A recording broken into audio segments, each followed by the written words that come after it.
this is another level. This guy's got trophies galore. This guy's got 2 Champions Leagues. He's got a World Cup, never mind the domestic trophies that he's got at Bayern Munich. This is a whole other level, and we can have a discussion in a bit about some of the greats that have been in MLS. But this guy's resume is right up there with the best. This is the Park the Bus podcast with Stephen Caldwell and Kevin Kilbane. Welcome back to Graham Leggett's and another episode of Park the Bus. I am Stephen Caldwell. This is a magnificent Kevin Kilbane. We've got a great episode in store here. Hardly magnificent. Yeah, we've got lots to get through this week, Stevie. We've got, of course, there's a huge thing around MLS big signings this week and everything like that. We've got the transfers that's going on around the world with that window still open now as well. But I think the place for us to start this week, I mentioned MLS transfers, the big one that's gone in this week, Stevie, into the Vancouver Whitecaps, Thomas Muller. Thomas Muller, the end of his contract with Bayern Munich. So much maybe speculation that he was going to come to the MLS across the course of the summer. He's finally made his choice, Stevie. First off, what a move it is, isn't it, for the Whitecaps to get a player of his stature and what he's achieved throughout his career to get him into the Whitecaps and get him through the door. Yeah, Kev. I mean, biggest signing in Whitecaps history by a considerable distance, I would say. To bring in a player of Thomas Muller's quality and experience and pedigree is absolutely phenomenal from the Whitecaps to do that. Now, shocked, actually, a little bit shocked and surprised that they pulled that off. It's not in line with how the Whitecaps normally sign players. They don't normally go for the big marquee signing. They don't normally pay the types of dollars that it takes to bring in a player like Thomas Muller into the organisation. So I am surprised, but I'm delighted because I think the Whitecaps are on the verge of something significant. And to bring in a player like that, not just his quality on the field, not just his ability to score important goals, as we've seen for 15, 20 years, but also the fact that he could be a difference maker as the Whitecaps head towards the playoffs. We saw them in the playoffs for the last few years. We've criticised them for not making that top 4 and having more home games. But I think they're going to make it this year, and with the addition of Muller and the fact that when it gets to the playoffs and games are usually decided by really small margins, he is the type of player that might just be able to decide some of these very tight games. Yeah, I think with the Whitecaps and the statement, because it's a huge statement that they've made in getting him in there, and you mentioned the Whitecaps there in the last few seasons, we've both felt they've been building something underachieved, I would say, in the last few years, given the profile of the squad that they've got, the depth of the squad that they've got. They've built something, and it almost feels like... Is it all or nothing now? I don't know. Maybe I'm being a bit harsh in that one, but it feels as though they're building towards this season. And the start that they've had this season surprised a lot. Didn't surprise us because we knew that they were capable of doing that with the calibre of players that they've got. And then they let Pedro Vite go, which surprised us again. Disappointing because we were hoping they could build with him, and once they get Ryan Gold back fit and they had something really special. And then to bring in Muller. Muller's a game changer for them. Yes, I think it certainly raises eyebrows, certainly south of the border from our point of view, doesn't it? To go, these are serious contenders now. These can really go on. Now, you mentioned before about where they finished in the last couple of seasons. It's probably cost them. Not getting that home tie in the playoffs has certainly cost them. I feel as though this season now, it was probably unsustainable for them to continue what they'd done at the start of the year, to go through the season and lose, well, hardly lose it, maybe up to 10 or 15 games. They'd only lost 1 game, I think. It was unsustainable, that. We felt as though that they didn't need to do that. They didn't need to go and blow the league away, win the Supporters' Shield. The most important thing was the MLS Cup. And signing Muller at this stage of the season now gets them into the bracket of serious MLS Cup contenders. And I think even though they got to CONCACAF Champions Cup final, there was still a lot of doubt around them. Everyone would have gone to the old, will it be LFC? Will it be Inter Miami, of course? Can Cincinnati? Can Vancouver seriously compete? Signing Muller, I think, puts it in everyone's mind that they can compete now and they can really be a serious player in the MLS Cup come the end of the season. I think it does. And I think that the key thing for them now, for Jesper Sorensen particularly, is to figure out where he fits within that lineup. Yeah, let's talk tactically. I think it's an interesting one. Because I'd say profile, maybe there's a bit of an issue there. I really love the signing. I love the fact that he's a proven winner. But profile-wise, Kev, where do you think he fits?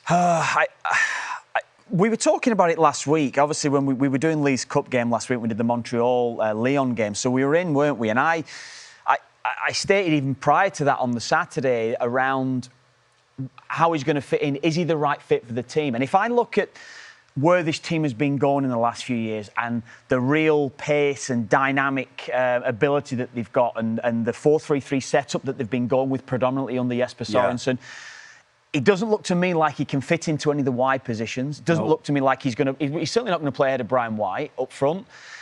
They don't have a natural maybe position to fill him in there as a number 10 unless they change the system to a 4-2-3-1 system where you naturally think you could play as a 10. And then you've got a Ryan Gold issue. Where do you play Ryan Gold within this system?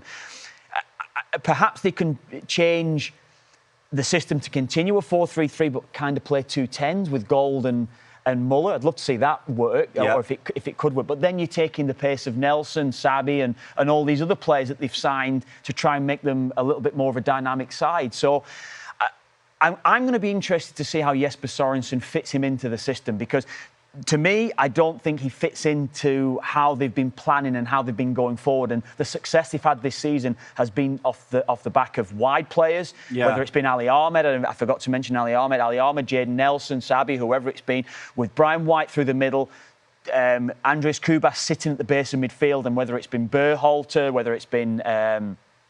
I'm trying to think of the midfielder they've had around them. Kubas, and Ngando in there. Played some good so minutes. Whoever they've had playing, Vite obviously, but Vite's gone now. So Thomas Muller can't play as an 8. He will not play as an 8. He's not that. You don't want to ask him to track back and come and defend, do you? Absolutely. So it naturally says to me he's going to probably play in one of the wider areas within that system. Yeah. Coming inside a little bit more, so you're expecting a fullback where you've got a Campo that can naturally get forward, whether it's on the right or the left, to maybe make them look a bit unbalanced. So I'm really interested to see what Jesper Sorensen does in fitting him in, Stevie, because naturally he doesn't seem like the fit tactically for that team. No, I agree, Kev. I'm wondering if Jesper Sorensen goes to a very popular formation at the minute, the sort of 3-box-3 that a lot of teams are playing in possession, where you can get Muller with and Gold. Veselinovic out as well, Stevie. That could work, I suppose. So you've got Ocampo as an example, maybe on the right, and then you've got a pacier player like a Nelson on the left, potentially, and you allow the 2 midfielders to roll in, and you sort of Berhalter and Kubas at the bottom of the box, and you have Muller and Gold when he's fit at the top of the box. Something like that, where, I mean, you want to get... I just want to say, does that not take something away? Like, we spoke constantly about the Whitecaps in the last few years about maybe moving to a back 4. It might suit them a lot more, and I think they've had a success this season playing with a back 4.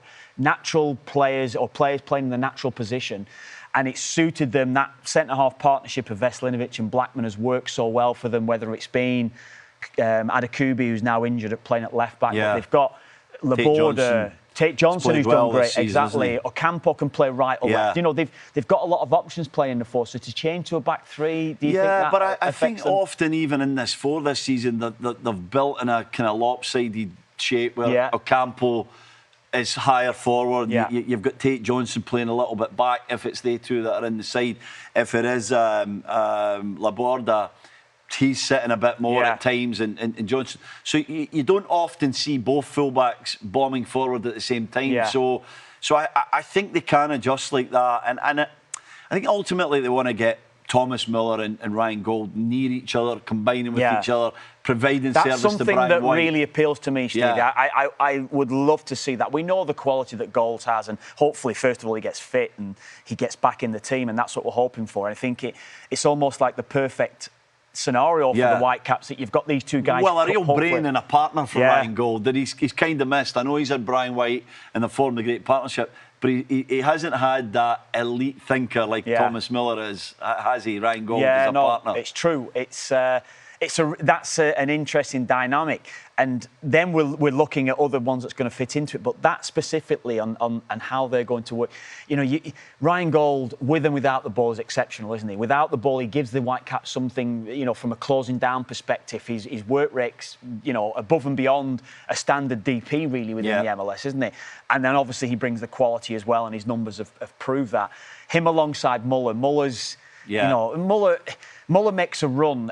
He's the only player when I've watched Muller, and we said this even going back to Euros in days gone by, Stevie.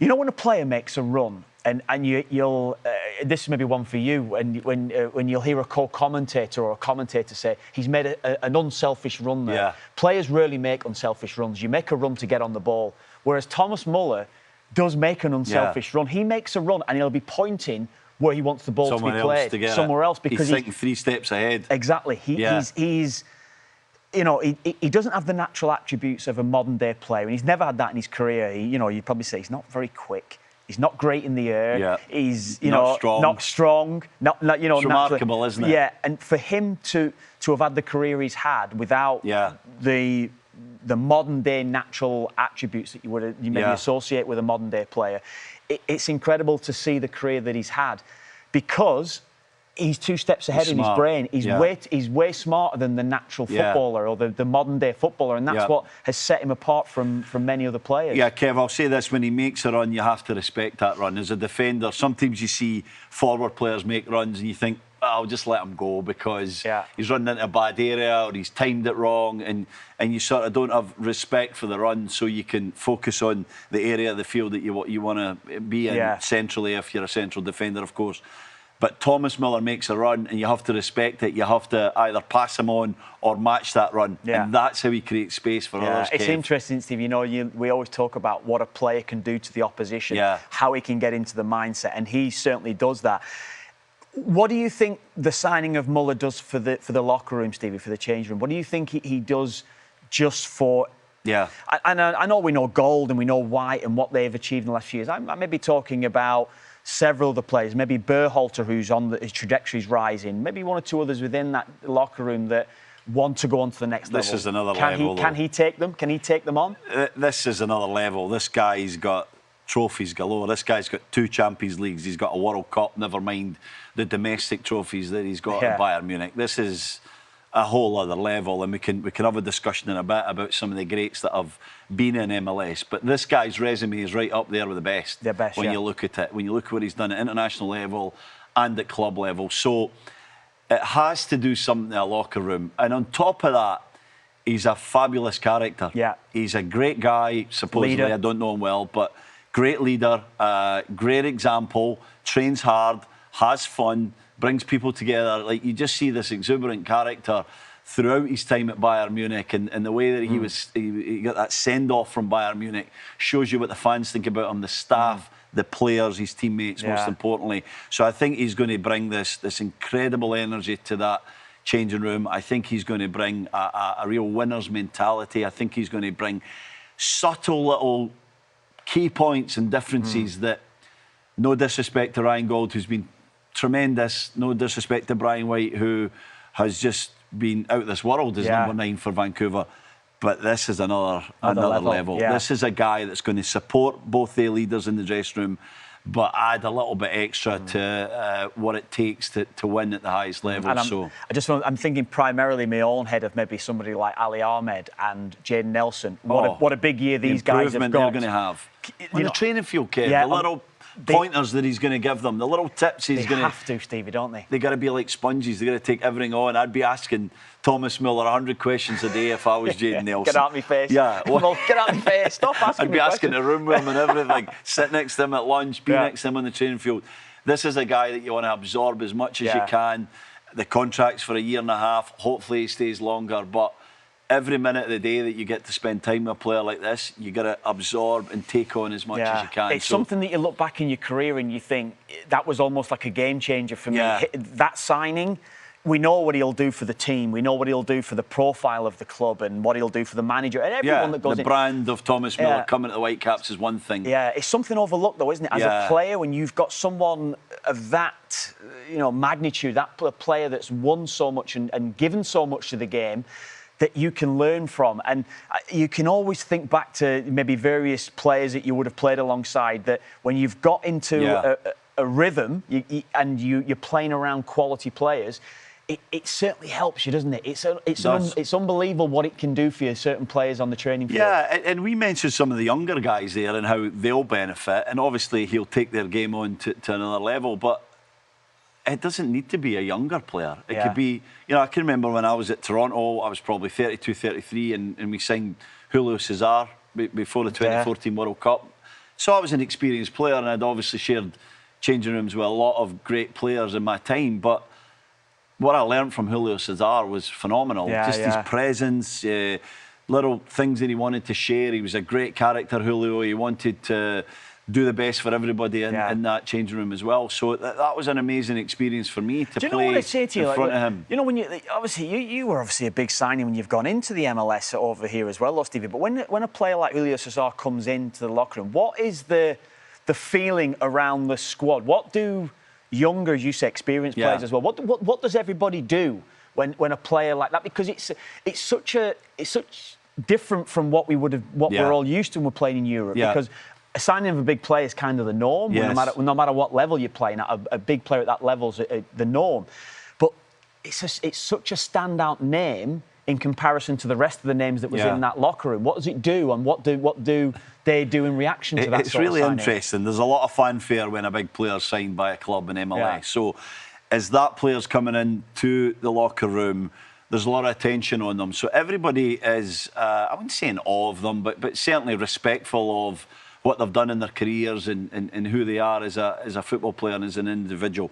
And so you have that immediate respect, you have that sort of status, let's call it, for that player coming into the locker room.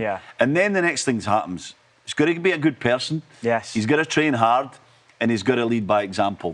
And so you start to see that happening with the good ones, and Julio Cesar was a good one, and I'm sure Thomas Muller's going to be a good one, where their influence just becomes more and more regular and consistent within the locker room. And I was the club captain when Julio Cesar came in. And so for me, it was just a great support to have somebody like that. To me, a true leader and someone that I leaned on as a captain, that other players leaned on, and a shared responsibility in how we lead this team as a group moving forward. And so it really allows a team to evolve quickly. Like I said, when we're talking about guys like Thomas Muller and Julio Cesar, who have been there, done it, Champions League winners, Kev, it's a high level.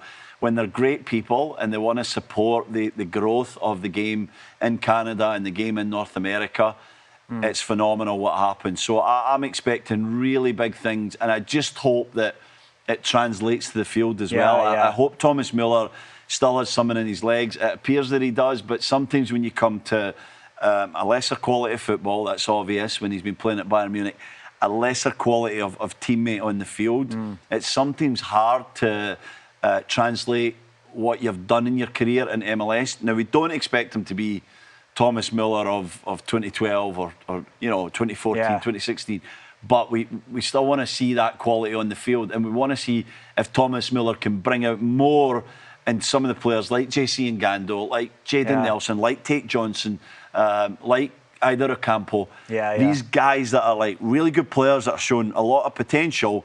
Can Thomas Muller help them find another level to their game? I mean, Lionel Messi is obviously the standout, and the age profile of Messi. We knew Messi when he's come to the MLS. He wasn't the player he was when he was obviously at the heights at Barcelona, or even when he's in at PSG in the later part of his European career. But the MLS doesn't have a great track record of high-profile DPs coming in with the age profile that Thomas Muller has. Or, certainly 30 plus, let's say, 30, 34, 35, whatever it would be, coming in at that age. The MLS doesn't have a great track record of these guys going on to have success on the field. And you mentioned on the field success. Is there a worry with Thomas Muller that he can't be that player? I think I know the answer to that myself, and I'm going to ask you the question, but Thomas Muller isn't the player that he was, right? But is it how much success does he have to have on the field to be an MLS success? If you know what I mean. How much does he have to go and win an MLS Cup to be a success? Or because the MLS doesn't have a great track record of these age or the profile of these players at the age that they're at coming in of being a success on the field? I think what we have to recognise right away is he is not going to be successful as he was in Europe. It's impossible for Thomas Muller, the age that he's at, what he's achieved, the number of games that he's played, to be that same player that he was at Bayern Munich. So I think if we recognise that, then he's off to a good start. Now, can he be influential? Can he bring out... To me, a great player brings out more in other people. Yeah. So can he bring out more in some of the guys that we've mentioned already, all of the players that he's going to play alongside? And then can he be a key difference maker at vital points of the season? Yeah. To win a Supporters' Shield or to finish in the top 4 or in a playoff game where it's really tight and Thomas Muller, his intuition just appears at the near post or the far post and he's got a little tap in, the type of goal we've seen him score hundreds of times. That to me will be an indicator of his success. If that leads to MLS Cup, then it'll be absolutely phenomenal. That'll ultimately be the gauge, though, won't it? An MLS Cup. I mean, if he takes Vancouver Whitecaps to an MLS Cup, Kev, that'll be unbelievable. Yes. Because I never expected the Vancouver Whitecaps to sign a player like Thomas Muller. I never expected them to go all the way and win an MLS Cup. And now I think the potential and the excitement of Muller coming for the Whitecaps, that they might just be able to do that. Does it make them favourites, do you think? Not favourites, no. You can't be favourites in a week or in the last 2 weeks when Rodrigo de Paul signed for Inter Miami. Stevie, they're second in the West. Yeah. They have gone to a CONCACAF Champions Cup final. Yeah. Regardless of what happened in that final, and we know the progression that they've made in the last few years and where they've been and slightly underachieved maybe in seasons gone by. They've built for this, so why doesn't it put them at the level of Inter Miami or LAFC or Cincinnati and these sides that you've mentioned? Why doesn't it? I still think they're missing a little bit of something. I think that to go all the way through a playoffs when they've never really came close to an MLS Cup for a long time. That's the thing, isn't it? That's the question, isn't it? Yeah, I mean, we know Columbus Crew will be there or thereabouts. Columbus, I didn't mention We feel like Seattle might find a way because they always do. LAFC have done it. Some of these other teams, Inter Miami, have ridiculous squad of players. LAFC apparently has signed or in for Son as well. Heung-min Son, yeah. So, where does this put them with that signing as well? Do you That's see? Huge as well. Yeah, a huge signing aside of that. We've not even got to that, haven't we? There's probably going to be one or two others that come in as well. And we mentioned Rodrigo de Paul going into Miami. That's phenomenal. So, the age that Rodrigo de Paul's at, for them to get him in is unbelievable. Yeah. And as we know, he fits well with Messi and he does a lot of running I think he's going to do running for Messi and Busquets and probably Suarez as well. He's got 3 guys running. But Son, we got to say what a career he had in England first, and the send-off that he's had on this tour from other Premier League teams. Newcastle gave him a guard of honour, and the respect that he's garnered through the years with playing at the top levels English football just shows you what kind of player he's been and what kind of guy he is. So if LAFC managed to bring him in, and it looks very likely, that'll be an amazing signing as well, Kev. Yeah. Delighted that he's coming to MLS. His career has dipped in recent times as well. And I think maybe the drop in quality will allow Son to look something like his best again. Son's career or Son's game has always been about pace. Yeah. It's been about pace, whether it's been running off the ball, running with the ball, whatever it's going to be. Thomas Muller's game has never been about pace. Yeah. It's been about, speed of thought, a couple of steps, as you said before, ahead of everybody else. Son's game is about the pace, and there's a lot of pace in the MLS. I feel as though that the Son deal might not be as big as the Muller deal if they can get the right system to suit Muller. So you're saying Muller deals will be more successful than Son LAFC if it happens? I think Vancouver are on a par with them anyway. So these 2 signings, you're looking at 2 DPs going in, aren't you? Now, Denny Bouanga and Son really appeals to me watching them. I think they'll be great to watch. But Son, you mentioned there, his game has been on the wane. I know you can say that maybe same for Thomas Muller as well, I suppose, but Muller's game has never always been about that dynamic movement from him, constant running in behind the pace, with and without the ball, the closing down. Muller's game is very different for that. So that's why I think that the personnel within Vancouver's side, if they can get a system right for him, for Muller going in there, that might appeal to me a little bit more than the Son deal going into LAFC, I feel, I think Son's movement will destroy MLS defences. Right, okay. I think Son's movement is too good for most MLS centre-backs. If he plays in the middle, he could play wide as well. Might be a choice to play him in the middle because we know he can play there too, and less running, less straight line speed, where as you mentioned, Kev, there is a lot of athleticism in terms of straight line stuff in MLS. But if Son's playing off a flank or through the middle, his movement will be devastating. I think it'll destroy MLS defences. I really do. Do you think he can make an immediate impact to come in now and put them deep into the MLS playoffs? Yeah, I do. I think Son could have a bigger impact on LAFC than Thomas Muller will have in Vancouver. And my reason for that is that LAFC, while they've had Bouanga, Giroud never worked. We talked about that a few weeks ago in the podcast. Disaster signing for LAFC. They've missed that number 9 for a while now. They've missed someone who can finish off chances alongside Bouanga, take some of the strain off him, take some of the attention away from him as well. And I think Son, if he's hungry, and that's always a question, you just always wonder, can these guys come from Europe with the same drive and vigour and determination that they had as they played in Europe? You just hope that they do. If he does that, Son, I think it can be devastating. What a high-profile playoff game that could be, eh? Be Imagine amazing. if that one, if it's the West final or That'd whatever, that would be great. Yeah. Just takes me to now. We've mentioned 2 huge names from Europe there. Obviously, Thomas Muller's right at the top of them. MLS import, Stevie, and age profile aside, and the success that they've had. Who do you feel has been, first of all, let's start off with one way. Let's start with, who do you think's been the biggest name to come in? Okay. Should we do a top 5 or something here? The top 5, is that what you want to do? We have to do a 1, I think. You want to do 1? 1 to 5 or top 5? Let's go 5 to 4 maybe, and then we might be able to adjust that as we go. I don't know, but so let's go. So names. So we're going on names along, not their performance in MLS, but their stature. Yeah, regardless of what they achieve within the MLS. Because we know which way it can go anyway, really, for anyone that comes in. Success, whatever. Success is you're deemed on the pitch. But so if we're looking at, I don't know, the names that jump out at me straight off the bat, Thierry Henry, Didier Drogba, and one that goes back, and I look back when I was doing it last week. Arguably, certainly the greatest midfielder was just before our generation would be Lothar Matthäus. He come in. Certainly one of the best German footballers ever, Matthäus. Yeah. There's 3 off the bat here. Where else are you going on that one? Well, I mean, if we're talking about impact, we've got to talk about Beckham. He changed the league. But Beckham's not in the class of Matthäus and Henry. In terms of their stature as a player, I would agree. But in terms of the impact and the sort of attention, the name of coming to MLS and what that did for the league, we've got to talk about Beckham. Henry, for me, is definitely in that list. There's Schweinsteiger. Yes. Could talk about him as well, coming across the MLS. I did have a few names written down. I had a few names written down here as well. Zlatan, of course. Rooney. Ibrahimovic is Kaka. Unbelievable. Kaka. Yeah. Pirlo. I mean, remember when these guys signed in MLS, the attention.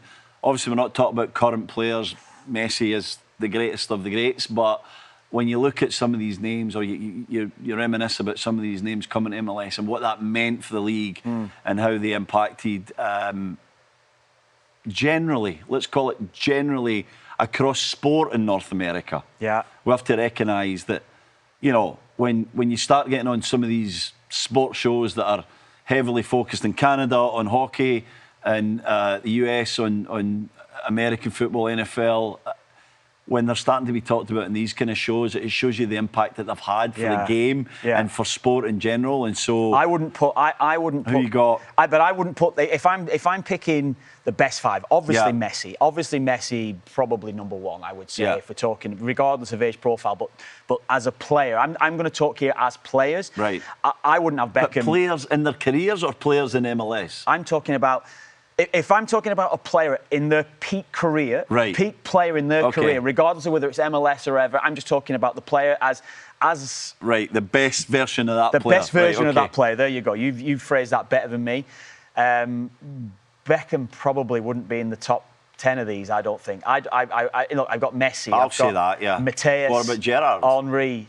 Who was terrible at LA Galaxy. Well, exactly. Exactly. So it's a very difficult thing to do. It is. And I understand where you're coming from and the impact that they made. Rooney. We never even mentioned Wayne Rooney. Wayne Rooney, at his best.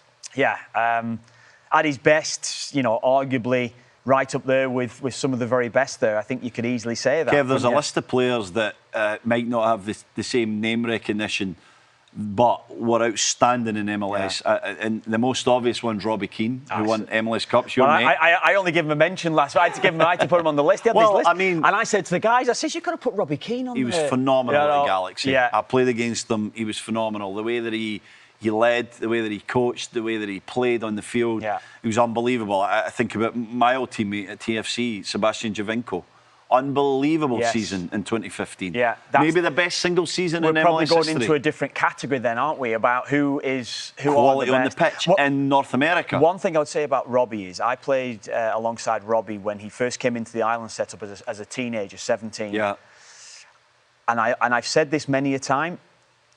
I played with Wayne at 17, 18. I played with Robbie at 17, 18. Very little between them. Honestly, Seriously? Robbie was on Rooney's level when they were that age. Robbie was a bit like Thomas Muller in terms of how clever he was. Smart with his movement, Positions he'd take up in the box to find himself space, ability. He didn't have that dynamic, raw energy and, the power that Wayne had. But in terms of cleverness and how he played, Robbie, I remember he made his home debut against Argentina. In Dublin, when was that? 99, probably, something like that. 17, was 17 up against the powerhouses of Argentina when they were, real team. Simeone was playing, all these superstars from Argentina, and he got man of the match. Incredible. He had no fear about him, and I think he took that through his whole career. Robbie was so good in every way. And if there's one player that you would expect to come over to the MLS and continue with that sort of attitude, it'd be Robbie. Robbie's attitude, like he trained, like if anyone was giving any less than 100% in his eyes, he'd tell you straight away, you know. And I loved the night out with Robbie. We had many a night out over the years. One or two we can talk about. Many. There was once or twice where we weren't probably in the best of shape when we turned up for training, but.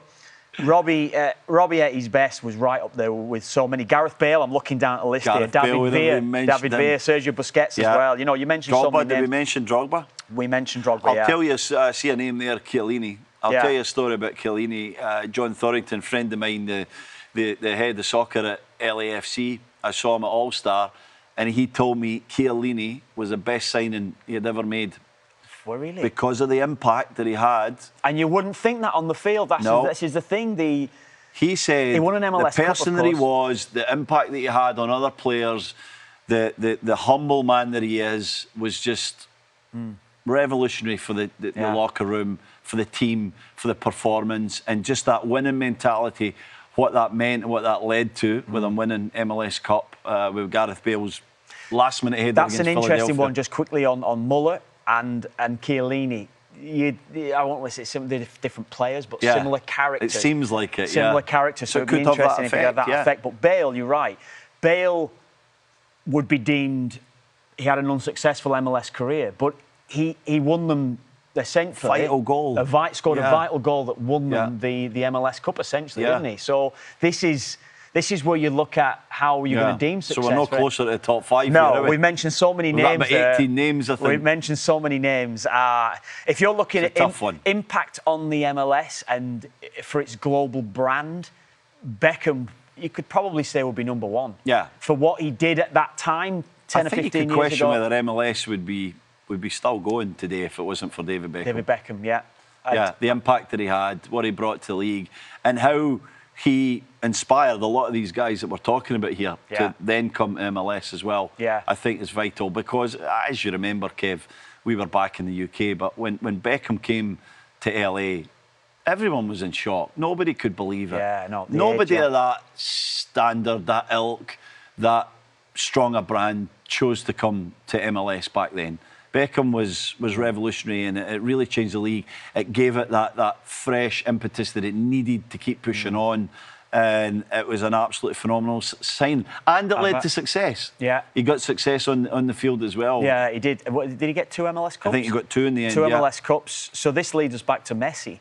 Messi's probably the most high profile, certainly in the modern game it would be. But would you put Beckham over Messi in terms of branding and in terms of marketability worldwide, the global impact that they've had on the game in North America? Would you put Beckham over Messi? Oh, just going back to what you said there, the MLS might not have been the powerhouse it was to have signed a Messi. In the last couple of years. I would say no at the time. I'm just going on my own feeling when Beckham happened to when Messi happened. When Beckham happened, it seemed unbelievable. When Messi happened, it seemed like it was a possibility. And I think that was because of his owner, David Beckham, forging that path. You know, so, I mean, there's no doubt Messi is undoubtedly the greatest player that ever played the game and is way more impactful in the field than Beckham is. But I just think in terms of impact on the league, Beckham changed everything for me. Transcend the game, I suppose. It did. He changed everything. And it's what led to most of these guys coming to MLS. And it's absolutely what led to Lionel Messi coming to MLS, because David Beckham was a big part of that and convincing him to come to Inter Miami. So Messi has still got some story to tell here as well, Kev, hasn't he? You know, does he get one or two This is MLS the thing. Cups? If Messi finishes up, come World Cup time next year, however it's going to be, and he's got that MLS Cup under his belt, we're looking at Messi probably in a different light and the impact that he's going to have. But Messi, Beckham, I mean, I've got written down here as well, Gerrard, Lampard, Pirlo. Yeah. They didn't make an impact on the game here, did they? No, even Zlatan his debut was amazing, but he wasn't impacted every week. Remember that goal that you were commentating on that he scored? That was unbelievable. Great goal. 500th goal, wasn't it? Yes. It was incredible. In Toronto, He got his foot up and whipped it in the net. Yeah, that was an absolute pleasure to be part of that game, to watch what he did that night. So he had his moments. I remember his debut against LAFC. That was phenomenal. His goal from almost the halfway line as well. So all these guys have done something, but I think. So we're not going to make a top five. No, we can't make a top five. But I think we're right. It's a real debate between Beckham and Messi. As number one. Yeah, for sure, as number one, and a lot of sensational transfers. And I think we should get to some stories about transfers since we're in the transfer market at the minute. Yeah, I think so. I think that's going to be an interesting with the window open the way it is now as well. And I think both you and I have got many a story probably to tell. Many transfers between us anyway. Yeah. Some were plain sailing, some were easy. And it's an interesting topic, I think, for us all around how transfers have evolved. This is the Park the Bus podcast with Stephen Caldwell and Kevin Kilbane. I was moving, Stevie, before the window actually was introduced. My move to Sunderland actually was before the window was in, which is it's incredible to think now when the window. So when did you go? What month? December 99 it was when I moved to Sunderland, and I think it might have been the last part of transfers. I think a window was introduced after that. I don't know, someone might correct me. Or it might have been maybe when I moved to Everton in 2003, I think it was, when that might have changed. I'm not too sure, but I remember moving anyway out of windows, which was amazing. If you remember, you used to get to March, didn't you, when the loan window was still in place until then, but the cut-off point was usually March. That could take you through to the end of the season. So it's an amazing time and how transfers have evolved and what they do. What do you think is the most memorable transfer for you, and maybe the story around your transfer as well, wherever it was that it took you? Yeah, I think of a couple that I signed for Burnley right on deadline. I think it was 8 minutes to go when I signed that. So I was faxing things in from the house and it just went through. Yeah. So there was the... You can do the deal when you actually weren't in the building. Yeah, I signed it and faxed it back. No medical? It was back in a fax, no medical. No medical. I think I'd done maybe a bit of a medical a couple of weeks before, but it happened on deadline. Amazing to think, through. Isn't it? It was unbelievable. No medical, there's big signing for Burnley as well. I was waiting on confirmation that it had actually happened, and wondering if I was a Sunderland player still or if I was a Burnley player, and found out maybe 12:30, 12:45, and then straight to bed up the next day to drive to Burnley to get to the training ground in the morning. Who was manager of Sunderland? Who was manager of Burnley? Roy Keane was manager of Sunderland. Right. Good old Roy. Good old Roy. And Steve Cotterill was manager of Burnley. Right, okay. So I'd met him 2 weeks before and had a chat with him. So I knew it was on the cards, but things had to happen for the move to happen in the end, and so that was dramatic, let's call it. The one story that really springs to mind was when I went on loan to Leeds, actually, when I was at Newcastle, and I was having a difficult season at Newcastle. I'd signed an extra year when I wanted to leave. It never quite happened, so I had to take the year that Newcastle were offering. and it was. You'd have been young then, wouldn't you? Yeah, I was young, 23, and I hadn't played. I don't think I played any games after having a few seasons of playing. 10, 15 games. I'd played no games up to the January, so I was very keen to get away. I knew I wasn't going to stay at Newcastle beyond the summer, and your club came in for me actually. Everton came in for me. David Moyes. He was looking for a centre back. What year? 04. You'd have been a team. 04, January 04. You'd have come in. So you were there. You'd have fit in our group. So he came in for me, Everton came in for me, and Newcastle asked for a fee. And I was very much on the outskirts of the first team at that point, and they asked for a fee, and David Moyes says, not a chance, we're bringing him in because he's a cheap option, we've got no money. So I was furious with Sir Bobby Robson. Yeah. And I called for a meeting with him on the Monday, deadline day, on the Monday, in the morning. I had a game scheduled to go play a reserve game at I forget what it was, I think it was in the Northwest, and I was ready to get the bus at a train, get the bus at midday. I went to see him in the morning, and I had it out with Sir Bobby in the manager's room. I was furious. I said, you're stopping me move on with my career. And no, son, it's not like that. Bobby's telling me. And I did something that I've never done before or since in my career. I said, that's it. I'm just going to be injured for the rest of the season. I said, I ain't going to play another game here. You're pulling off an Alexander Isak. Yeah, I did something terrible, but I knew I needed to be extreme to get what I needed. Yeah. And so when I did that, Kev, you wouldn't do that, son. Not a chance. He said, not a chance. I would do it. I said, just try me. Test me on this one. And so I went out the room and, that's some move. My heart was beating. I was shaking a bit to challenge Sir Bobby like that, but I needed to do it. Went and trained, got on the bus, miserable, heading towards the reserve game. Bus never made it out of Newcastle. Tommy Craig, my mentor and coach at the time of the reserves, stops the bus, comes up the back, turns the bus around. Stevie, you got to get back inside. You're going to Leeds on loan. It was organised that I went to Leeds for the remainder of that season. Wow. So it was. Did you know Leeds were there? I did not know much about Leeds till very late. I'd heard a little bit in the morning that there was some opportunity there, and it just happened so quick. And I think it was because I'd had this heart-to-heart with Sir Bobby, this argument, if you want to call it, where he felt like he had to let me go and let me move on. And so it was a great learning point for me. It obviously allowed me to go play at Leeds. Unfortunately, we got relegated, but I played 17, 18 games in a row, and it sort of really kick-started my professional career, I would say, where I was an established player in most of the teams that I played for beyond that. That's a ballsy move, Stevie, because you mentioned Bobby Robson there, and it was the aura with Bobby Robson, wasn't it? And everything that he was a master, Kev. Yeah. When you went in the room with him, he would curve the conversation to how he wanted. He would change the way that you'd go in with like 3 things in your mind what you were going to say, and he'd come at you with something and he'd totally get you off guard. Yeah. And then you'd leave the room 10 minutes later, you'd be like, I never said any of my points.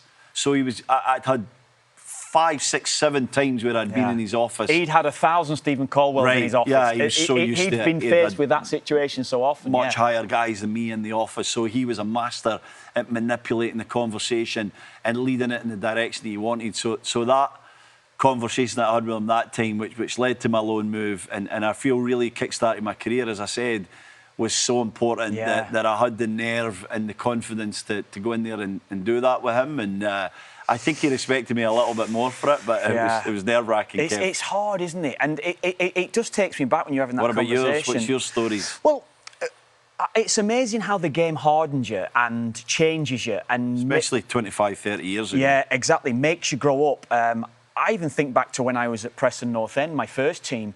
I'd come off the back of the olden days, how it was when you signed YTS forms. I was earning £37 a week in those days. And I was offered a contract to start with. At the start, no agent. It was £95 a week, professional contract, take it or leave it. So you sign your contract and you're a pro. You're a pro and you take your chances really within the side. And we were, I think I've said this before to you, we were a League Two side, the old Division 3 as it was, and the bottom tier of professional football. Now I was shown a bit of potential where you might go somewhere, and I played quite early that season. We ended up finishing the season that year, to cut it short. We won the league, so we had a good side for the level we were at. But I was there was only 2 subs, I think, in those days as well. So I was one of the 2 subs on the bench, and then I made my debut down at Torquay United, which was a memorable day, Steve, as it was.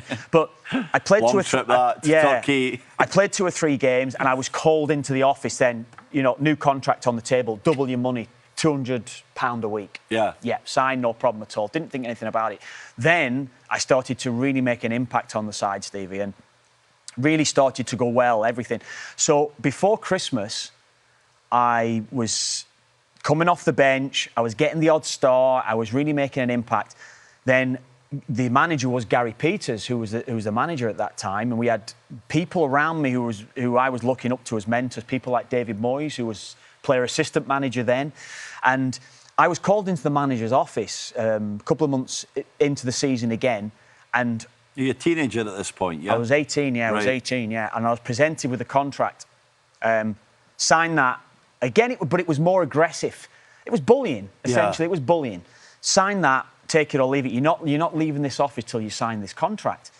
And I'm led to believe now, as times went by, Sheffield United were in, who were a championship club. There was a few teams that were interested, but I think there was firm interest from Sheffield United. And I just said to him, look, well, I'm not going to give me a chance to think about it. No, you're not leaving this office without signing that contract. And that no agent, no agent. No, your dad wasn't in there. No, I didn't have, I didn't have a family around me that supported me in that way, to be honest with you. So it was me on my own, and it essentially was from when I was a kid. So I didn't have anyone to support me with in that time. I couldn't even leave the office to go and speak to any of the older pros to help me out. It was, you sign that deal, you do not leave this office. So it was pure bullying. And he knew what he was doing, pure intimidation. He knew what he was doing. Knew exactly what you were doing. And to be fair, we've got to say that probably happened in a lot of that clubs. Happened everywhere. That was the way it was. Not to say that it was right, but that was the way it was, wasn't it? It was exactly how it was. You sign that, or you don't leave this office. You'll never play for the team again. Yeah. You're done, and all this, which, looking back, it was never going to happen. But anyway, and I think that experience, because I signed the contract, I ended up signing the contract, walked away, and it put me on £350 a week. I remember looking, I always remember that, you remember little things that went up to 400 after the first season, 450, whatever. I think I signed a 5-year contract or something, whatever it was, Stevie, and it was even nothing in comparison to what the rest of the first team were earning around that time, who'd have been probably earning 2 or 3 times that amount of money. But it wasn't about the money, it was about the intimidation factor. It was about how I was manipulated and how I was bullied, essentially, into signing that deal. And when I signed it, I walked out. I actually felt sick. Yeah. And I felt... that's a lot for an 18-year-old to take on, isn't it? I felt wronged and everything, Steve. Yeah. It was so bad how it was handled like that. But it made me grow up, Stevie. And I look back, and it probably was an experience that maybe needed to happen because of my, maybe lack of leadership around me. Then, fast forward maybe 18 months when I was, I'd firmly established myself then at Preston, and I was then about to move. I got into the Irish under-21 setup at that time. I actually got a call up for the senior side, but I had a slight injury and missed it while we were playing in the 3rd tier of English football. And there was an offer that had come in from West Bromwich Albion. So it was an offer accepted by the club. And again, the intimidation factor, the same manager, Gary Peters, was still there. And he, I think there was an offer, it was the off-season, so an offer had come in. I got a phone call, didn't have a mobile phone in those days. I think he called my mum's house and answered the phone like it was in those days. Hello, yeah, we've had an offer from West Bromwich Albion. It's the biggest offer we've ever had in the club's history, whatever, blah, blah, blah. And you go into West Bromwich Albion. And it was like, hang on a minute. Oh, and by the way, you're signing a transfer request as well. Because it was all about saving face from the manager, about how it was just, again, it was manipulation. It was, as things had gone on in the past and things like that, and you're never going to play for us again. The season that you've had wasn't been great in the last few months of the season, whatever it was, and things like this. It was just ultimate bullying across the board. And I had an agent, though, then. Right. So I let my agent deal with that sort of side of it, and I was then about to meet my agent at a service station down the M6 motorway between Preston and West Bromwich, or in Birmingham. And on my way down, I was meeting my agent, and David Moyes turns up with a transfer request in his hand. David Moyes says to me, look, David Moyes was assistant manager at that time. He said, look, there's going to be a call on the phone here now. It's going to call in the next 5 or 10 minutes. He's going to ask you to sign the transfer request. Stick to your stand, stick to your guns, stick to what you believe is the best way. You don't need to sign a transfer request. The club's already accepted the offer, so you don't need to do anything that he's going to ask you, but he's going to be screaming on the phone to you. So anyway, phone rings, I answers the phone, and when I'm on the phone, I say to him, look, if you want me to sign a transfer request, I'll just come back to Preston. I don't need to sign a transfer request. I don't need to be going out in Preston when I'm maybe gone and getting any sort of hassle and things like this, the trouble that's going to come with it. In those days, it seems so minor, but in those days, it was kind of like, it was such a big deal to a club like Preston that they were forcing me to sign a transfer request. To make it look like you're angling to get away. I need to get away. And that certainly wasn't the case. I wanted to go. Absolutely wanted to go. But I just felt forcing the move. I'd been at Preston since I was 10. You weren't doing an Isaac. No, 10 years of age, Stevie. I was a kid. I'd come through the system. You know, everything was just angled towards me, just saying, look, thank you very much for your services. You've done great for us. We've done great for you. And no hard feelings. Thank you so much. Anyway, I said no to Gary Peters. I said, no, I'm not going to sign it. I said, I'll tell you what, I'll come back. And he went, no. You go down to West Bromwich Albion. You go and speak to them. Go and get your deal done, son, you know. And he didn't want to fully commit to it then. Anyway, went down to West Brom. I actually signed the contract, but they wouldn't release the official papers until I signed this transfer request. As it turned out, Ray Harford was the manager, and he told me about a few complications that was happening just solely down to me not signing this transfer request between the two clubs. And so I ended up signing it. I ended up signing the transfer request because it wasn't so much even forced into. I think the deal would have happened anyway. But just to get it done quicker. The local newspaper then had an article where Gary Peters had done a full print. You know, I never would have let that lad go unless that lad asked for a transfer. I've got a written transfer request sat on my office right now in the local. And did you get a hassle for that? I did, yeah. I did have hassle. I had hassle. Any time I went back to Preston, a couple of times, and I went back during West Brom, it was like, oh, who do you think you are? You left our town. You wanted to get out of here quickly, and that was solely down to the headline that was in the newspaper about me signing a transfer request or putting the transfer request in. And I did once or twice get a little bit of hassle. Almost got into a couple of fights along the way, just simply because of the hassle that come my way. Because it looked like you were trying to leave their club, Yeah, but as I was saying before, Steve, it made me grow up a lot. Even the level that we were at. Once I'd moved to West Brom, I felt as though that I would be able to go and talk to a manager and feel as though that I could give my feelings a lot better.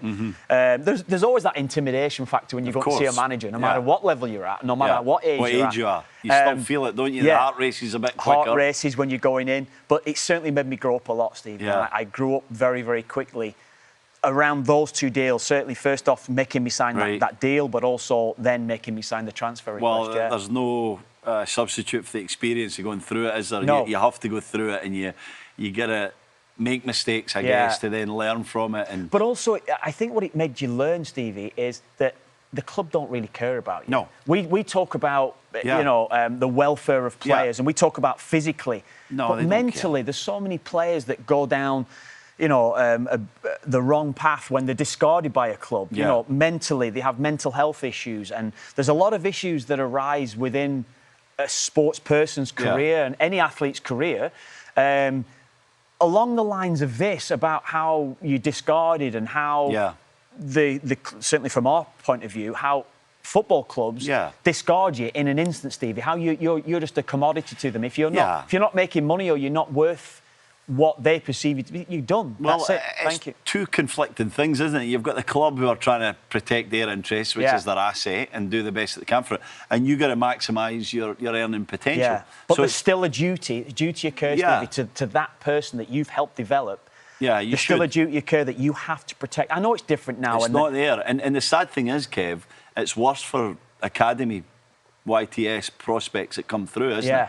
Because they are never valued to the level that it should be by their club. Yes. And that shows in your story about Preston. It's the same for young players all throughout the UK and I'm sure the world, where they're never quite recognised in the light that they should. They're always paid a little bit less and treated a little bit worse because for some reason the club feels like there should be this loyalty towards the club. Yes, towards the club, yes. So it's very conflicting. And that loyalty and doesn't go both ways. We know that. It does not go both ways. I mentioned in the previous pod, Stevie, a few weeks ago, when pros, when they're discarded by the manager, they're just forced to train with the youth team or forced to train with the second team or whatever. No matter what they've done for that club through the years. No matter what. Yeah. No matter what. Even if they've come through, as you say, the academy system, which is very, very difficult. I remember doing back in my former days, I was working on a radio show back in Ireland, and we were working on the difficulty to succeed in the professional game and the chances of, once you're in an academy system, of you going to make a first team appearance in that team. And the odds are staggering, Stevie, aren't they?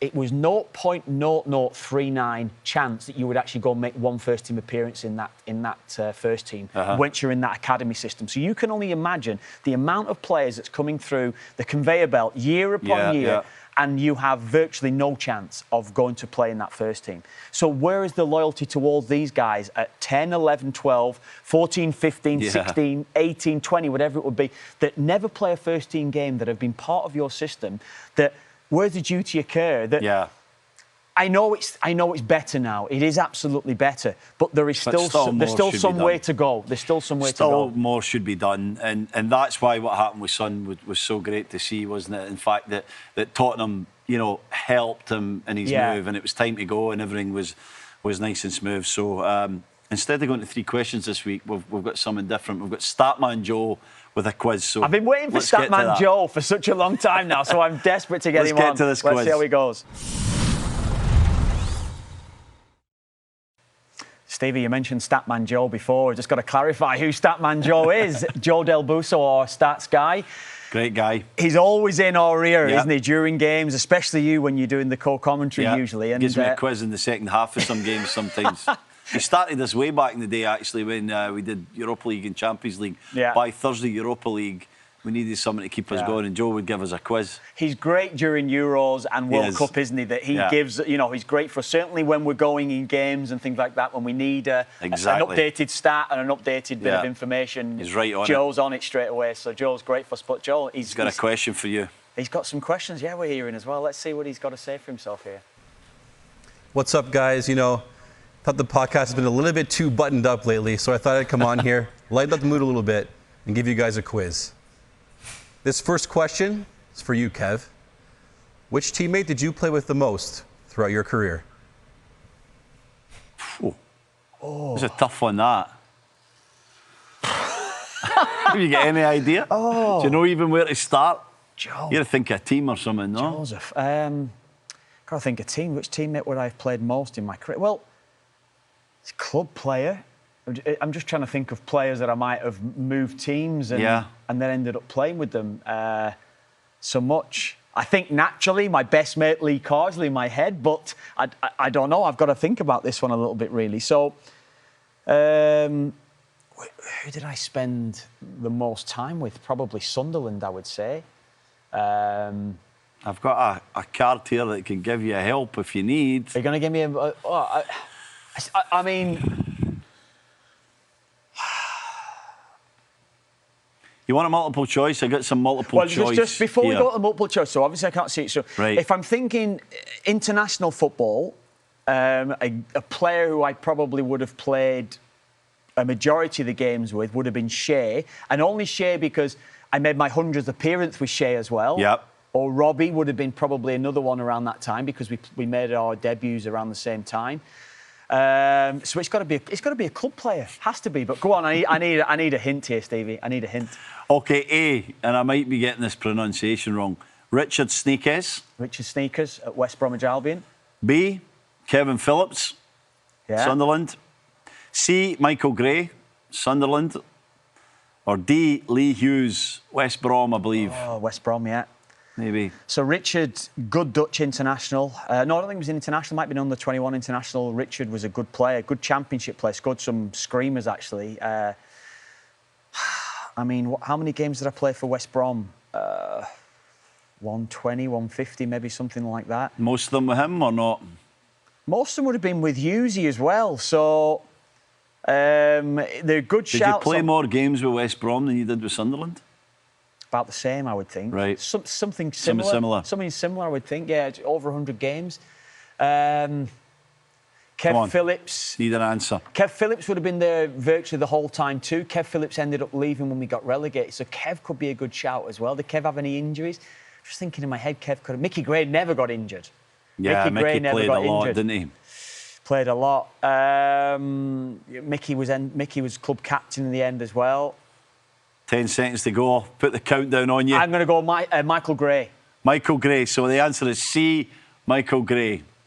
You're wrong, Kevin Kilbane. The answer is Richard Snaker. Is it really? Wow. 106 matches played. Alongside West Brom. How did Joe get that stat? That's 106 matches together. That's incredible. Incredible. Good one, eh? Wow. Let's see what he's got to ask me, yeah? I never would have even thought that one. Yeah, come on, let's get you. See if he stumps you. All right, Stevie, question 2. This one's for you. Which player did you play against the most in your career? That's even worse. It's even harder. Which player did you start? You couldn't have played against somebody more than 20 times, could you? I don't think so. Oh, it's got to be a team that you've played regularly, or is it a player that's been on the move? I don't even know where to start with this one, Kev. No, I don't know where you go. First of all, who did you play your most games with? So think of the team you played the most games with and who you would have faced with that team. Same as you, maybe with Sunderland and West Brom. I probably had 100-ish for Sunderland, and then I probably had 120 maybe with Burnley. So I'm thinking likely a championship player. Yeah.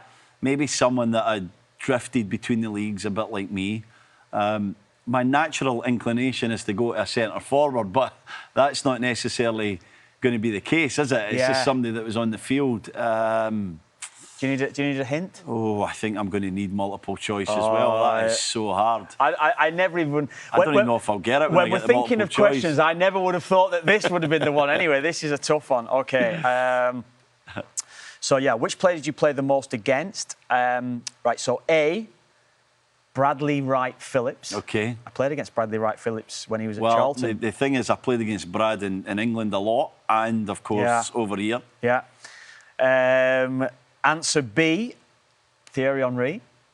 Don't think Thierry, but... Yeah. C, this is a name from the past as well. There's another friend of mine, Dion Dublin. Big Dion. What a Big guy. D, what a man. Guy. We saw him in Qatar, didn't we? Yeah, we'll have to get Dion on sometime. Yeah. He'd be good That'd for a laugh. Great. Yeah, Dion's a good guy. Or answer D, yours truly, Kevin Kilbane. Oh, wow. Yeah. It's not you. It's definitely not you. I would have played against you a bit. Too often. I played against you a bit, though, to maybe be honest. Maybe 5 or 6 times, but I think I should remember every time I played against Thierry, actually, but I would guess around about 7 or 8 times. Thierry who was the Henry. other option? Yeah, Dion Dublin, Brad or Dion.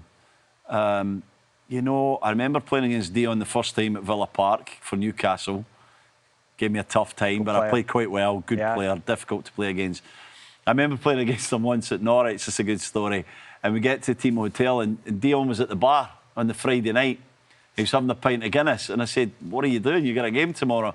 I always have 3 or 4 before the game. It just settles my nerves. That's the big man. What a guy. Went out the next day, played brilliant. Yeah. Played fantastic. Did you keep him at I think he was playing centre-half that day. Oh, yeah, he played for Norwich. Forward, yeah. He did. I am going to go A, Bradley Wright Phillips. So your answer is Bradley Wright Phillips, yeah? Yes. It's correct. Is it? It's correct. How many 11 times. 7 Right. in the Championship and 4 in the MLS. Yeah, because I think back in the day you played against East teams 3 times in a season. Yeah. So I think I probably played against them when he was at Red Bulls and I was at Toronto FC, maybe. Well, you just said 4 times, but in a close period of time, close period of time, that's good. Yeah, and Henry was probably 7 or 8 because of that as well, because he was at... I think your question's Red way Bulls easier in. than mine. Yeah. Joe, come on, man. Jeez, honestly. I think he's got one for the both of us Yeah, now, has he? Kev. Yeah, I'm dreading this. Come on, Joe. All right, question 3. Let's see which one of you can get this first. This is for both of you. Which country has competed in the most World Cups without ever lifting the trophy? Oh. Competed in the most World Cups without ever lifting the trophy. What are you thinking there? You're deep in thought, Kev. Is there a country that's played in every World Cup? I'm thinking Asian side, someone like South Korea.